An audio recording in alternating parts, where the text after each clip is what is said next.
Sylvaticus, del latín salvaje. A la palabra salvaje se le asocian definiciones negativas. Desde plantas que invaden cosechas hasta animales que no han sido domesticados y son peligrosos. Incluso en términos de antropología, hacía referencia a aquellos pueblos que vivían diferentes a la civilización más avanzada en la evolución cultural, discriminando su propia cultura y su forma de vida.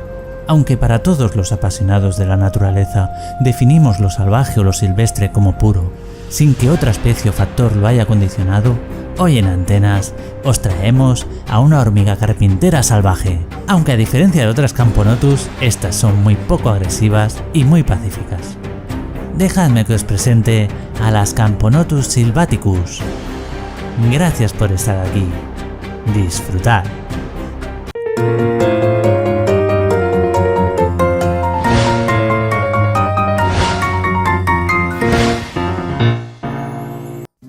Aunque como ya hemos dicho, Sylvaticus es salvaje en latín, esta definición en realidad deriva de un latín vulgar y es una variante alargada de la palabra silva, que significa bosque. Así que en Antenas vemos más indicada esa definición para una hormiga tan elegante y bonita, básicamente porque por muchas horas que la hemos estado observando no le encontramos ese carácter salvaje. La podemos encontrar en Europa, en el norte de África y en Turquía, y están muy adaptadas al clima mediterráneo. En su estado natural, es una especie que se caracteriza por habitar zonas abiertas y particularmente termófilas. En llanuras o bosques abiertos la podemos encontrar aprovechando el calor de una piedra para anidar debajo de ella. Como ya hemos dicho, son hormigas muy poco agresivas. Por ejemplo, si se cruzasen con unas Cruentatus, posiblemente tendrían las de perder. Son hormigas polimórficas, que recordemos que significa que hay diferentes tamaños. Y también son hormigas grandes, de un tamaño de 8 a 10 milímetros, llegando a los 5 y 11, incluso algunas mayores pueden llegar a los 17 milímetros, siendo estas tan grandes como la reina, incluso un poquito más. Como podéis ver, esta colonia es muy jovencita, y aunque no lo parezca, estas son las nursis de nuestra reina del bosque. Las obreras menores son muy oscuras, prácticamente negras, pero las obreras mayores tienen la cabeza y el gastro muy oscuro y el mesosoma rojo anaranjado. Por supuesto, tenemos muchas ganas de que prosperen y que la reina empiece a crear estas preciosas mayors. Aunque como ya sabemos, hay que ser muy paciente con el género Camponotus y aún tendremos que esperar unos 2 años para que su desarrollo pase a aumentar muchísimo, consumiendo enormes cantidades de insectos. De todas formas, es una especie muy indicada para iniciarse, ya que son fuertes y resistentes, y aunque tenemos que tener en cuenta las características típicas de las hormigas carpinteras, llegaremos a tener una colonia súper agradecida. Si no habéis visto el vídeo y queréis conocer más profundamente a las hormigas carpinteras, os dejo un enlace aquí arriba.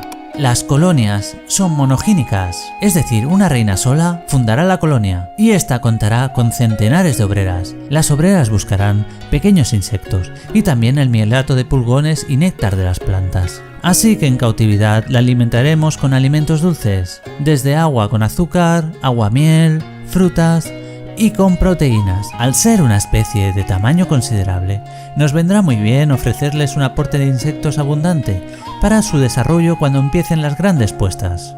A veces las podemos confundir con el grupo Pilicornis, aunque estas tienen las mejillas pilosas y las Sylvaticus no. También las podríamos confundir con las Camponotus ligniperda y Herculeanus, pero estas dos están ausentes de las zonas termófilas, así que las podremos descartar rápidamente. Igualmente, veamos alguna clave más de las Camponotus sylvaticus. Su cintura solo cuenta con un solo segmento aislado, el pecíolo, entre su mesosoma y su gastro. Además, el gastro no cuenta con estrangulamientos y no tienen aguijón. Las Camponotus cuentan con acidóporo, que es una hendidura cloacal circular con bordes convexos y peludos, por la que pueden expulsar ácido. El clípeo no se extiende más allá de los lóbulos frontales. Las fosas antenales están alejadas del margen superior del clípeo y con aristas frontales en forma de S. 2 de los segmentos del mesosoma son el mesonoto y el propodeo. La sutura que hay entre ellos, llamada mesopropodeal, es difusa, así que forma una línea continua visto de perfil. Todo el cuerpo es brillante. El mesosoma va de rojo a marrón rojizo y algunas veces oscuro o casi negro. El cuerpo es poco peludo, al menos sobre el tórax. Tampoco tiene pelos o muy pocos en el margen de la ajena y el pronoto. Las superficies de las tibias y fémures también sin pelos. Más cosas de las chicas del bosque. Los vuelos de las Camponotus sylvaticus se realizan a últimos de julio y a mediados de agosto. Aunque algunas reinas después de la fecundación no se quiten las alas, no quiere decir que no lo estén. Las reinas son claustrales. Eso significa que no necesita alimentarse para tener sus primeras obreras. Como ya hemos dicho, son una especie muy termófila, así que necesitan una temperatura de entre 25 y 30 grados y muy poca humedad. Recordad que aunque hayan especies que necesitan poca humedad, no quiere decir que las dejemos sin agua. Siempre tenemos que tener un bebedero en la zona de forrajeo. Una de las características normales de las obreras más pequeñas es que ante un caso de alerta, levantan el gastro. Al necesitar muy poca humedad y no tener un tamaño diminuto, no tendremos problemas para reproducir el ambiente ideal para ellas. Podemos elegir desde hormigueros de corcho, madera o acrílicos, preferiblemente de esponja para poder tener un mayor control del nivel de humedad. Esta colonia ha sido cedida por Hormigueando para poder mostraros estas fantásticas Camponotus. Hormigueando tiene una variedad considerable de especies, además de contar con fichas muy completas para su cría. Le pedimos que nos aconsejase un lugar perfecto para ellas, y en poco tiempo nos llegó Antenas. Como es normal, estos productos vienen muy bien protegidos para que lleguen en perfecto estado.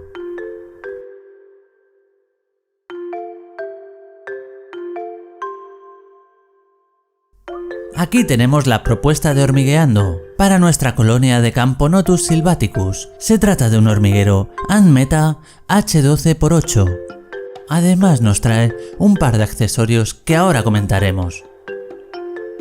Como vemos, es un hormiguero de metraquilato con un sistema de humedad de esponja verde. De construcción robusta y de buena calidad, esta es la versión de 1 centímetro, ya que la altura en especies tan grandes es importante para su comodidad. Tiene una única entrada y 6 amplias cámaras, 2 de ellas constan con un sistema de expansión de humedad para conseguir un gradiente más efectivo.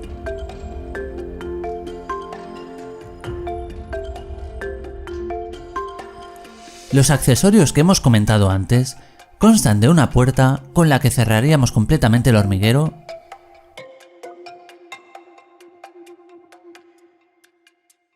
y un conector para tubo que es el que utilizaremos.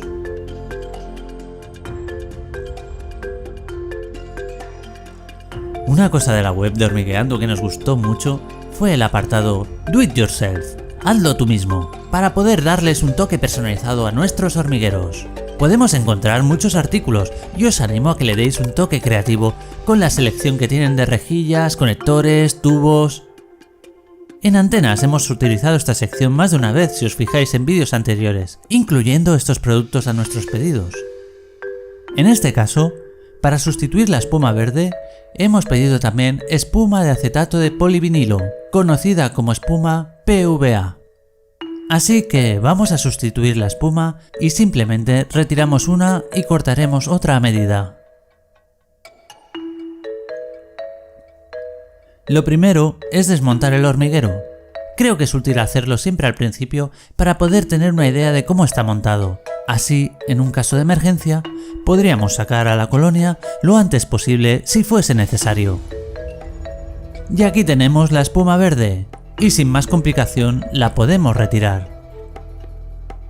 Seguimos desmontando y llegamos al entresuelo del hormiguero, que consta con 2 recuadros de un material poroso que repartirá la humedad en las 2 cámaras cercanas a la espuma. Para sustituir una por la otra, simplemente usaremos la verde como plantilla de la PVA. La espuma verde es totalmente factible y se sigue y se ha usado mucho por los aficionados a la mirmecología. El único problema que le encuentro es que si no la mantenemos húmeda siempre, una vez que se seca completamente, cuesta de rehidratar. Al cortar, tened en cuenta que la espuma PVA aumenta de tamaño al hidratarse, así que cortaremos una porción un poco más pequeña. Aunque los hormigueros siempre vienen muy bien embalados y directos de fábrica, También nos gusta darles una pasada de agua jabonosa antes de mudar la colonia. Recordad que ha de ser agua y un jabón neutro para no dañar el metraquilato. Una vez limpio, simplemente tendremos que volver a montarlo, colocando la espuma nueva como única diferencia.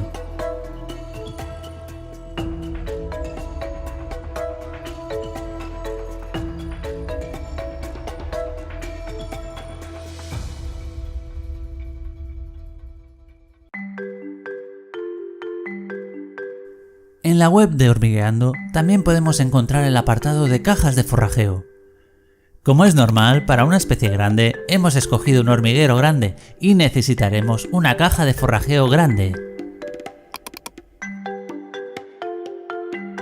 Y aquí la tenemos. Nos encantan sus acabados y su tamaño.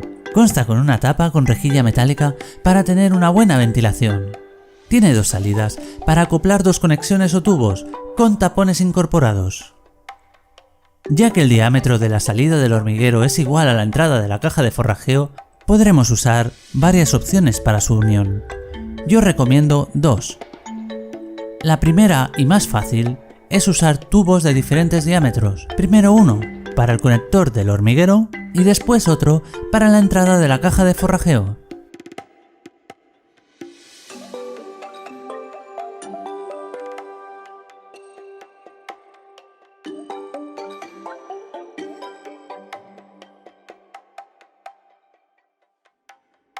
Y ya tendríamos la unión. La segunda es un poco más segura y se trata de usar un conector de rosca que también podemos encontrar en Hormigueando. En esta ocasión, para minimizar el uso de tubos, usaremos solo uno, pero vemos que el tubo que va bien en el conector es del mismo diámetro que la salida del hormiguero, así que usaremos la temperatura para ayudarnos. Calentamos agua sin llegar a la ebullición, pero bastante cerca, y sumergimos durante unos segundos el tubo. Sobre todo tened cuidado de no quemaros. La idea es aumentar la flexibilidad del tubo durante unos segundos y así poder estirar su diámetro dejando una conexión totalmente fijada y perfecta entre el conector y la salida.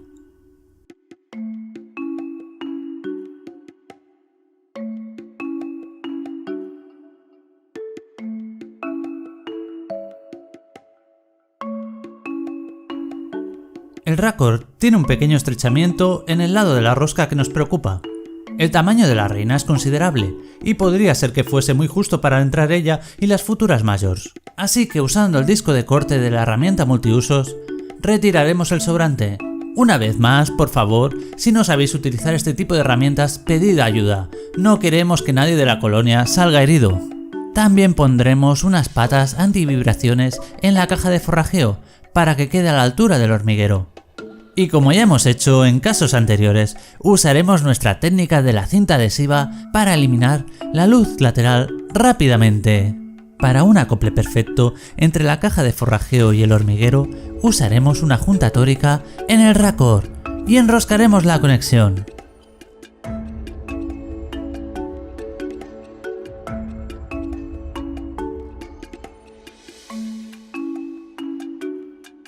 Ya que tenemos espacio y unas hormigas Sylvaticus, le daremos ese toque de bosque salvaje que hará que se sientan como en casa.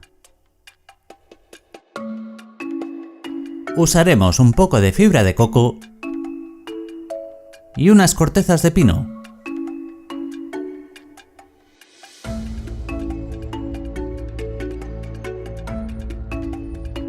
Como siempre, les pondremos un bebedero para que tengan el agua que necesiten simplemente usando un tubito de ensayo y un algodón.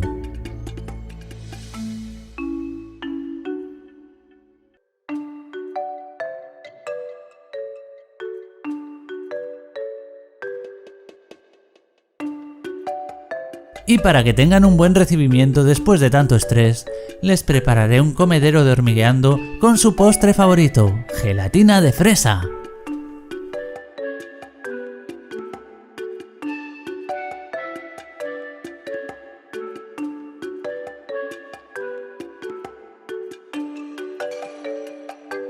Se me olvidaba, ya que buscamos que tengan un recibimiento cómodo, atenuamos la claridad usando un acetato rojo para que no noten tanto la luz.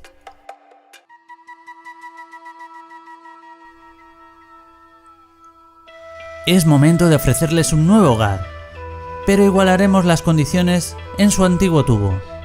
Esto lo hacemos porque aunque es una colonia con mucha prole en camino y unas cuantas nursis, siguen siendo camponotus, y ya sabemos que no es bueno forzarlas hasta que sean un número considerable.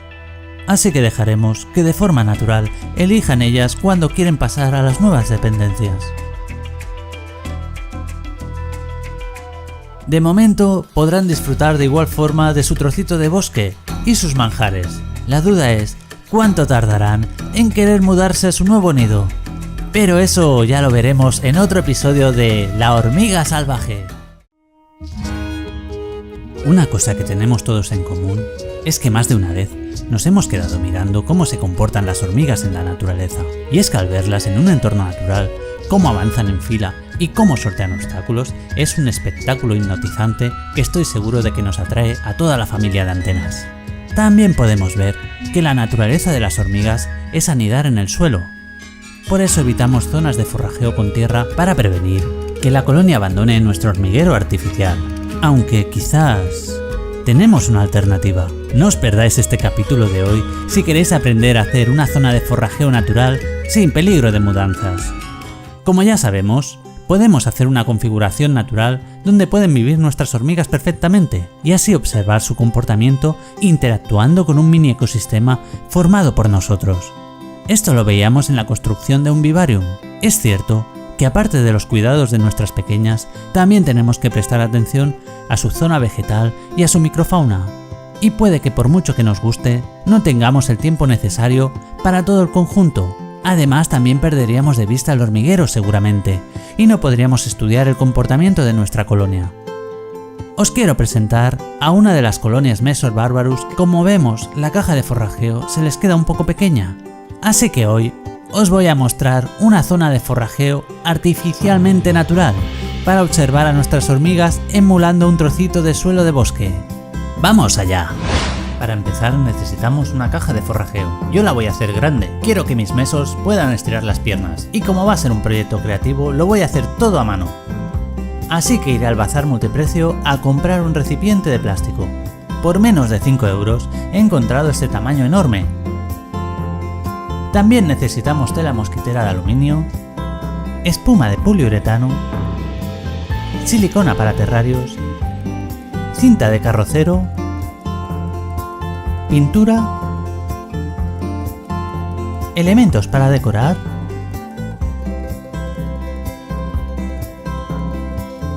una lámina de metraquilato, unas pocas herramientas y algunas cosillas más que iremos viendo. Antes de empezar a crear nuestro sustrato artificial, construiremos una tapa con el metraquilato. Al ser de 2,5 milímetros, cortaremos 2 trozos y lo uniremos. Usaremos nuestra caja de forrajeo para marcar la medida que queremos. La ventaja de tener un metraquilato tan fino es que lo podemos cortar fácilmente de la siguiente manera con un cúter. Le damos varias pasadas, marcando una línea profunda de un poco más de 1 milímetro. Luego le damos la vuelta y doblamos por la hendidura hasta quebrar, quedando así un corte limpio.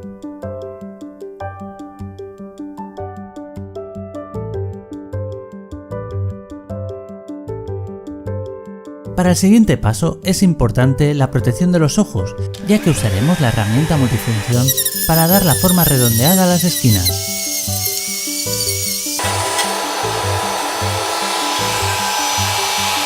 Repetiremos el proceso con la segunda lámina de metraquilato, pero esta vez de un tamaño inferior a la parte interna de nuestra caja de forrajeo.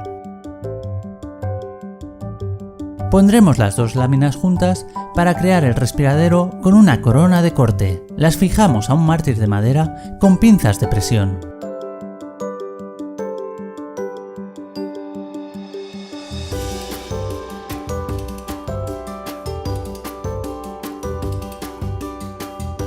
Marcamos el centro y empezamos a perforar. Tendremos que tomarnos nuestro tiempo, ya que si vamos muy rápido el plástico se fundirá quedando la sierra atrapada. Así que tendremos que ir variando el sentido de rotación para ir quitando la viruta generada poco a poco. Si notamos que opone resistencia, paramos de inmediato antes de que se clave la hoja. Ahora nos queda dar la forma redondeada a la parte exterior de la tapa del mismo modo que hemos hecho antes. Después retiramos la lámina protectora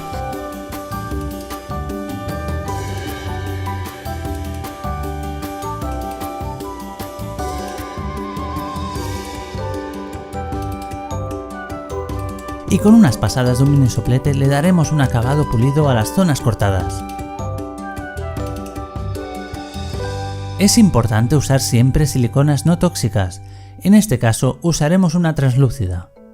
Aplicamos un cordón fino y encima la rejilla mosquitera, después otro cordón interior y otro exterior.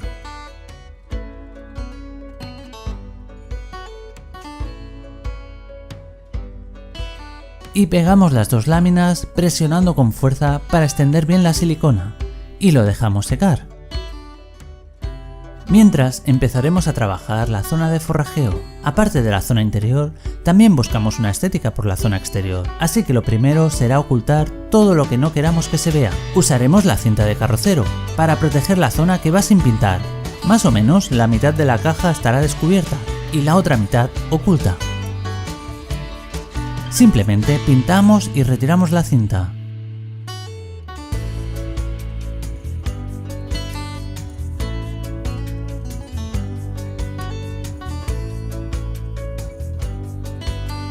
Yo he elegido el color negro, pero podéis usar el color que más os guste.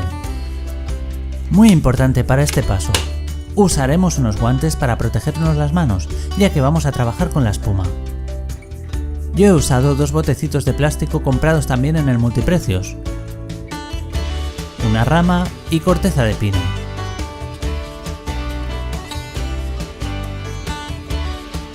Con todo esto crearemos la estructura básica, pero aquí ya entra la creatividad de cada uno. Empezaremos a aplicar la espuma por toda la zona.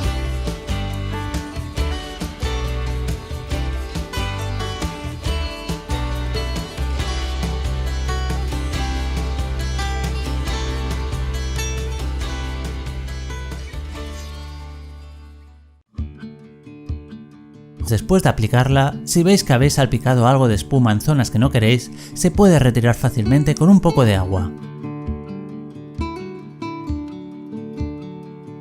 La espuma seguirá expandiéndose, multiplicando su tamaño. Una vez seca, la podéis cortar y lijar. Otra opción es como hago yo, mojándonos la mano, pellizcamos y retiramos la capa superficial, haciendo que no suba antes de secar del todo. En unas horas estará totalmente seca.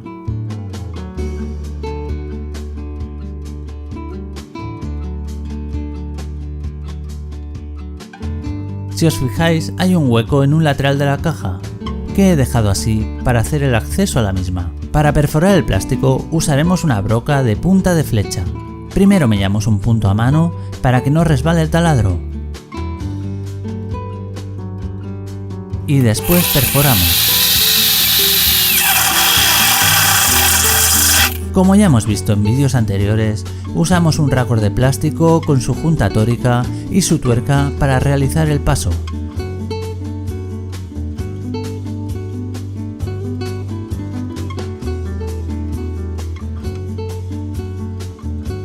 En el interior de la caja ponemos un tubo, tapando la salida con papel para que no entre ningún material dentro. Podríamos haber enterrado el tubo, pero yo prefiero tener un mayor acceso a él. Vamos a utilizar guantes de nuevo, ya que ahora toca usar otra vez la silicona. En este caso la usaremos negra para dar un efecto de profundidad.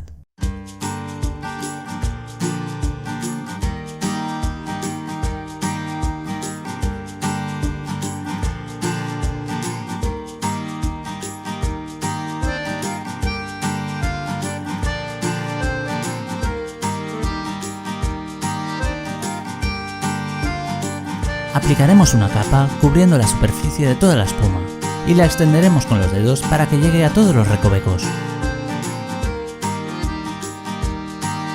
A la vez, antes de que empiece a secar, iremos rebozando con fibra de coco.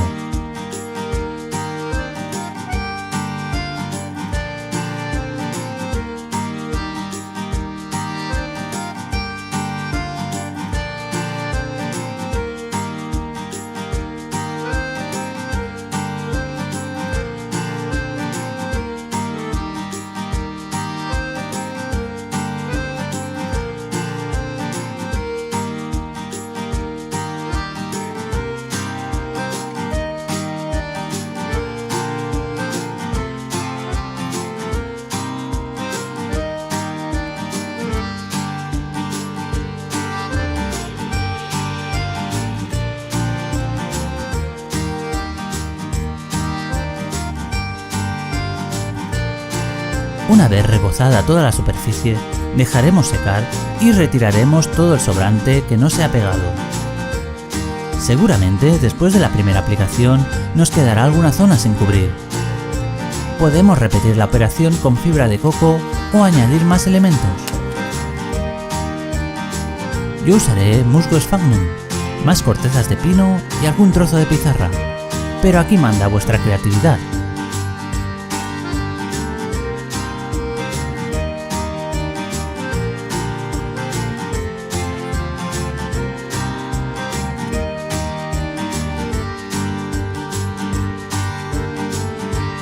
Iremos cepillando y corrigiendo las zonas a nuestro gusto hasta que demos la decoración por terminada.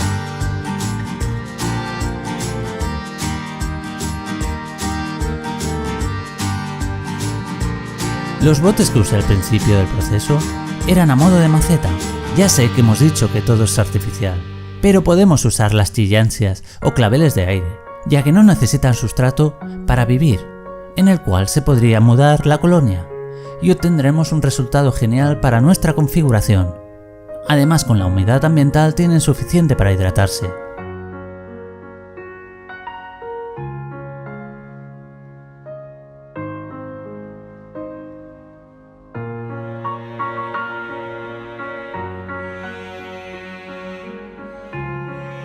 Y así quedaría nuestro trocito de monte artificial anti-mudanzas.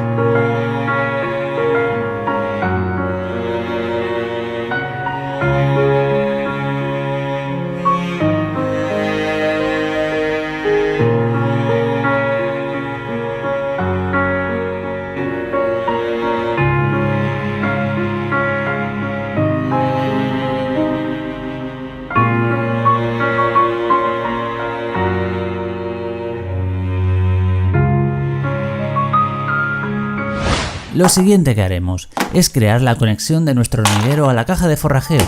Yo voy a usar un sistema de tubos para unir las dos salidas que tiene. Me aseguro de sellar todas las uniones con cola termofusible. Y para que se sientan mejor paseando por la zona de forrajeo, les daremos un poquito de mosquita congelada y semillas, todo un festín para ellas.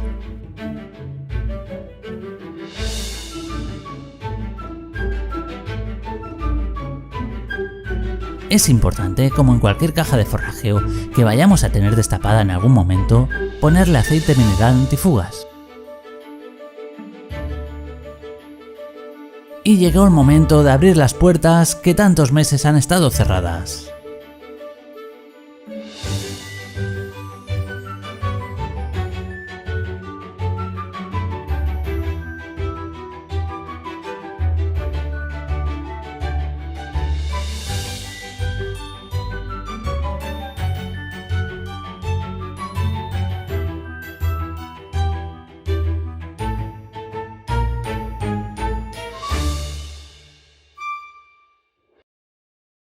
Una exploradora no tarda en inspeccionar la zona.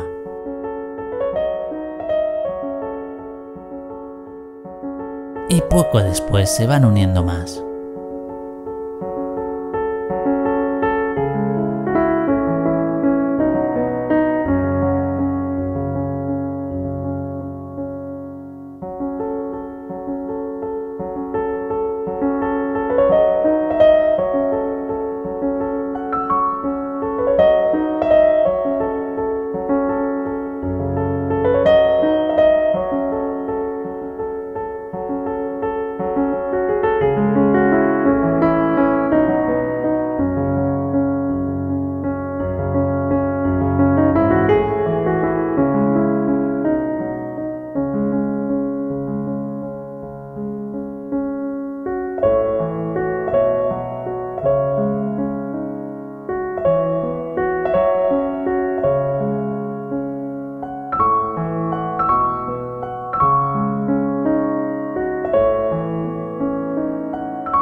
os puedo decir que llega un momento que esta zona de forrajeo te transporta al bosque donde siempre miras cómo trabajan estas pequeñas.